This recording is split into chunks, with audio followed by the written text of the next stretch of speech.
सबसे पहले आप सबको जय जोहार। अरे थक तो नहीं गया अभी से, थोड़ी आवाज तो आए। आप सबको जय जोहार।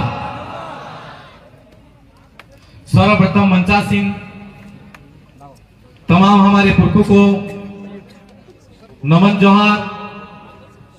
प्रतापगढ़ की इस पवित्र भूमि को नमन।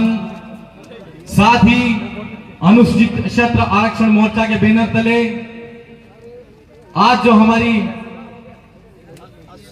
प्रतापगढ़ में जो महारैली महासम्मेलन हो रहा है, उसमें उपस्थित गांव गांव ढाणी ढाणी से आए हुए तमाम मेरे युवा साथी, मेरी मातृशक्ति, हमारे समाज के बुद्धिजीवी, साथ ही मेरी विधानसभा के तीनों साथी, मैं आप सबको मेरी और मेरी विधानसभा की जनता की तरफ से बहुत बहुत धन्यवाद जोहार अर्पित करता हूं।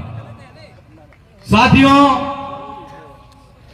कुछ समय पहले बांसवाड़ा जिले के अंदर अनुसूचित क्षेत्र आरक्षण मोर्चा की जो हमारी पहली रैली थी और आज प्रतापगढ़ के अंदर हमारी दूसरी है।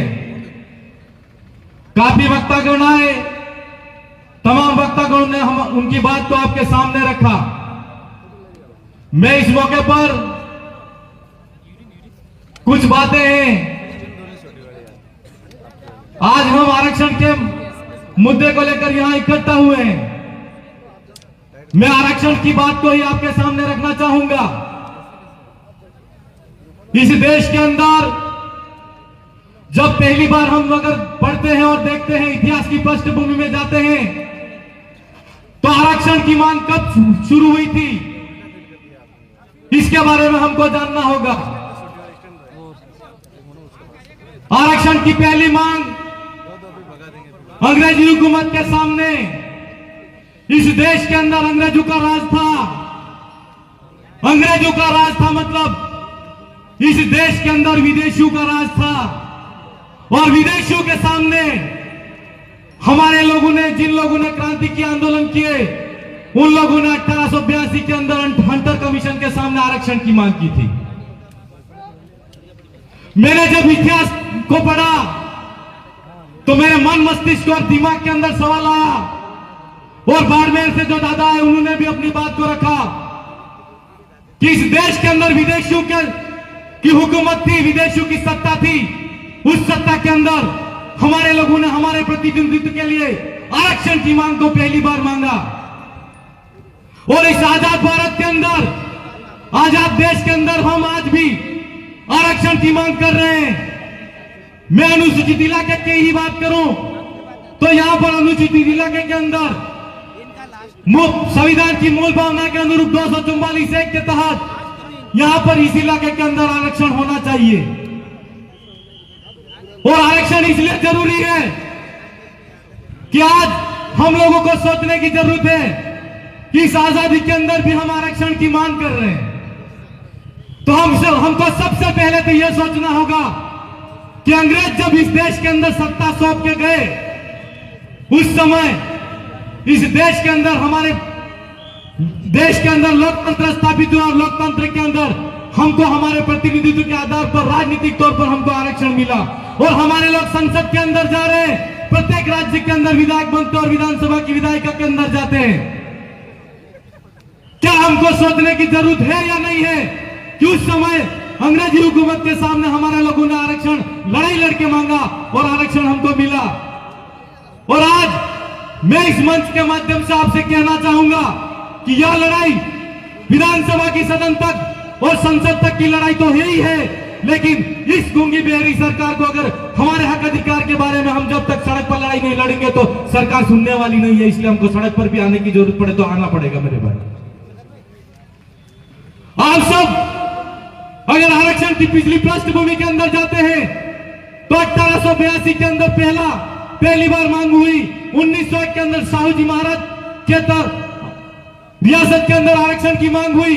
1909 के अंदर आरक्षण की मांग हुई। 1919 के अंदर भारत शासन अधिनियम के अंदर आरक्षण की मांग हुई। 1935 के अंदर मांग हुई, और 1942 के अंदर जब बाबा साहब अम्बेडकर वायसराय कमेटी का गठन हुआ, उस समय आरक्षण की मांग हुई और 1951 के अंदर कालेलकर समिति का गठन हुआ और आरक्षण मिला। लेकिन कितना मिला? दादा बता रहे थे कि इस देश के अंदर 97% जो यहाँ के मूल निवासी हैं वो आरक्षण की मांग 3% लोग उसे कर रहे हैं। मैं ज्यादा बड़ी बात नहीं करूंगा, लेकिन इस मौके पर आपसे कहना चाहूंगा कि इस क्षेत्र के अंदर और इस इलाके को और इस राज्य की बात करें तो हम इस इलाके के अंदर संविधान की मूल भावना के अनुरूप आरक्षण की मांग कर रहे हैं। मैं सरकार को कहना चाहूंगा कि यह हमारी दूसरी रैली है और हमारी तीसरी रैली या हमारी जो कमेटी बैठेगी वो प्रस्तावित करेगी और तीसरी रैली होगी और चौथी रैली होगी और जरूरत पड़ेगी तो हम बदनलाल सरकार जयपुर तक भी जाना पड़े तो जयपुर जो हमारा सचिवालय है, मुख्यालय है, विधानसभा है, उसको भी घेरना पड़ेगा तो घेरेंगे। घेरेंगे कि नहीं घेरेंगे? हाथ खड़े करके बताओ। धन्यवाद। और हम लोगों को सोचने की जरूरत है, मात्र इस आरक्षण की बात नहीं है। आरक्षण के अंदर हम जाते हैं तो सरकारी सेवाओं के अंदर हमको प्रतिनिधित्व मिलेगा, लेकिन आप सब तमाम युवा साथियों से मैं कहना चाहूंगा, मेरे बड़े बुजुर्गों की जीवन तो निकल गया है, लेकिन मैं युवा साथियों से कहना चाहूंगा कि आज सरकारी सेवा के अंदर हमारा कितना प्रतिनिधित्व है, हम व्यापार के अंदर हमारा कितना प्रतिनिधित्व है, चिकित्सा के अंदर हमारा कितना प्रतिनिधित्व है, भारत सरकार की जितनी नौकरियां हैं उसके अंदर हमारा कितना प्रतिनिधित्व है। और हमको ये सोचना पड़ेगा, नेवी, इंडियन फोर्स और साथ जितने ब्यूरोक्रेसी है इस देश के अंदर, उसके अंदर हमारा कितना प्रतिनिधित्व है और कितना आरक्षण है उसके बारे में जानकारी रखनी होगी। और हमको जितनी सरकारी जो परीक्षाएं आ रही है उनके अंदर आने वाले समय के अंदर तैयारी करनी होगी। मेरे भाइयों, यह लड़ाई विधानसभा के अंदर लड़ने वाला विधायक होगा, वो जनता की लड़ाई लड़ेगा, लेकिन मैं इस मौके पर कहना चाहूंगा कि यह प्रत्येक युवा की जिम्मेदारी है कि हमको किस क्षेत्र के अंदर हमको हमारा अधिकार है उसको स्थापित करना है। और आने वाले समय के अंदर हम अगर हमारा अस्तित्व स्थापित नहीं करेंगे तो हम जो कह रहे, अभी दादा कह रहे थे कि थोड़ा किसको करते करते कुछ भी नहीं बचने वाला है। इसलिए मैं इस मौके पर कहना चाहूंगा कि प्रत्येक स्तर के अंदर जिस युवा साथी के अंदर जो प्रतिभा है उस प्रतिभा के अनुरूप, अपनी रुचि के अनुरूप अपना अस्तित्व स्थापित करके इस क्षेत्र का जो हमारा बचा कुचा अधिकार है उसको प्राप्त करने में सहयोग करें।